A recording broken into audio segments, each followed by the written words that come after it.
కార్తీక పురాణము 5వ అధ్యాయము. కార్తీక మహత్యమును విని ముక్తి పొందిన మూషిక కిరాతకులు. వశిష్ఠుడు తిరిగి జనక మహారాజుతో ఇట్లు చెప్పెను. మహారాజా, పాపము నశించుటకై కార్తీక మందు పుణ్యము చేయవలెను. పుణ్యము చేయుట వలన పాపము తొలగుటయే కాక పుణ్యము వృద్ధియగును. కార్తీక మాసమునందు శ్రీహరి సన్నిధిలో భగవద్గీత పారాయణము చేయువాడు పాప విముక్తుడగును. తులసి దళములతో గాని తెలుపు నలుపు గన్నేరు పువ్వులతో గాని హరిని పూజించువాడు వైకుంఠమున కేగి హరితో సుఖించును. హరి సన్నిధిని భగవద్గీతలోని 10-11 అధ్యాయములను పారాయణము చేయువాడు వైకుంఠమునకు ప్రభువగును. హరి సన్నిధిలోనొక పాదము గాని పురాణము చెప్పిన వారను విన్నవారును కర్మ బంధ విముక్తులు కాగలరు. కార్తీక మాస శుక్లపక్షమునందు వనభోజనము చేయువారి సమస్త పాపములు నశించును. వనభోజనము చేయు విధానము. వనభోజనం ఎట్లు చేయవలెనో తెలుపుచున్నాను వినుము. అనేక జాతి వృక్షములతో నిండిన వనమందు ఉసిరిక చెట్టు వద్ద సాలగ్రామము నుంచి గంధ పుష్పాదులతో పూజించి శక్త్యానుసారము బ్రాహ్మణులను పూజించి వారితో కలిసి ఆ వనమునందు భోజనము చేయవలెను. ఈ విధముగా చేయుట వలన అంతకు ముందు జ్ఞాపకాలము నందు గాని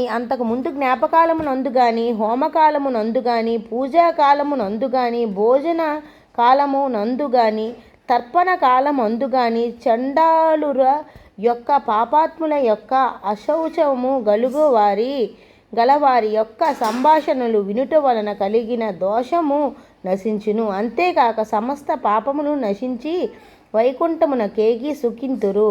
ఈ కార్తీక మహత్యమును విన్న యొక్క బ్రాహ్మణ బాలుడు గొప్ప సంకటము నుండి విముక్తి గాంచెను అని చెప్పుచుండగా జనక మహారాజు ఆ బ్రాహ్మణ బాలుని వృత్తాంతము సవివరముగా వివరించమనెను.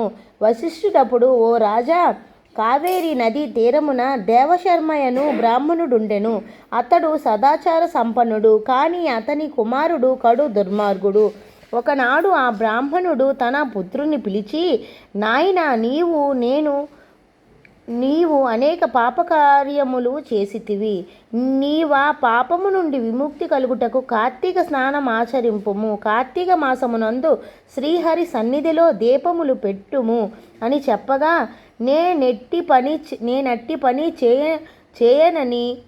చేయనెప్పటికి అని బాలుడు అనెను. కొడుకు మాటలకు తండ్రి కోపించి ఎలుగు కమ్మని శపించెను. తండ్రి శాపమును విని ఆ బాలుడు దుఃఖించుచు, నాయనా, నా తప్పు క్షమించుము, నాకు ముక్తి కలుగు మార్గము తెలుపుమని వేడుకొనగా, నా బ్రాహ్మణుడు జాలిపడి, పుత్ర, ఎప్పుడు నీవు కార్తీక మహత్యమును విందువో అప్పుడు నీవు శాప విముక్తుడు వగుద్దు అని చెప్పెను. తక్షణమే ఆ బాలుడు ఎలుగుగా మారిపోయెను. ఒక చెట్టు తొర్రలో ప్రవేశించి అందు నివసించుచుండెను. కొంతకాలము పిమ్మట ఒకనాడు విశ్వామిత్ర మహాముని శిష్యులతో కార్తీక స్నానము చేసి ఎలుక నివసించుచున్న ఆ వృక్షము కింద కూర్చుండి శిష్యులకు కార్తీక మహత్యమును చెప్పసాగెను. అప్పుడొక క్రూరుడగు కిరాతుడు వేటకై ఆ ప్రాంతమునకు వచ్చి చెట్టు కింద కూర్చుండి ఉన్న విశ్వామిత్రుదాదులను చూసి వారిని చంపదలిచెను. అట్టి దుర్బుద్ధితో వాడు ఆ చెట్టు వద్దకు పోయి విశ్వామిత్రుడిని నిదానించి చూచినంతనే వానికి జ్ఞానోదయమైనది. విశ్వామిత్రుని ఆ కిరాతుని చూసి, ఓయి, ఇది కార్తీక మాస ధర్మము. ఈ ధర్మము ఆచరించిన మానవులకు కీర్తి కలుగును. కార్తీక మాసము యందు మోహము చేతనైనను స్నానదానాదులు చేసిన వాడు పాప విముక్తుడై వైకుంఠమును కేగును, జీవన్ముక్తుడగును అని చెప్పాను. అట్లు కిరాతునకు విశ్వామిత్రుడు చెప్పిన కార్తీక ధర్మమును ఆ చెట్టు తొర్రలోనున్న ఎలుక విని తక్షణమే మూషిక రూపమును విడిచి బ్రాహ్మణ బాలుడుగా మారెను. విశ్వామిత్రుడు ఆ బాలుని చూసి చాలా ఆశ్చర్యపడెను. బ్రాహ్మణ బాలుడు తన వృత్తాంతమును విశ్వామిత్రునికి తెలిపి ఆయన వద్ద సెలవు పొంది తన గృహమునకేగెను. సద్గతి కోరు నరుడు కార్తీక మహత్యమును తప్పక వినవలెను. కనుక ఓ జనక మహారాజా, నీవు తప్పక కార్తీక వ్రతము చేయుము.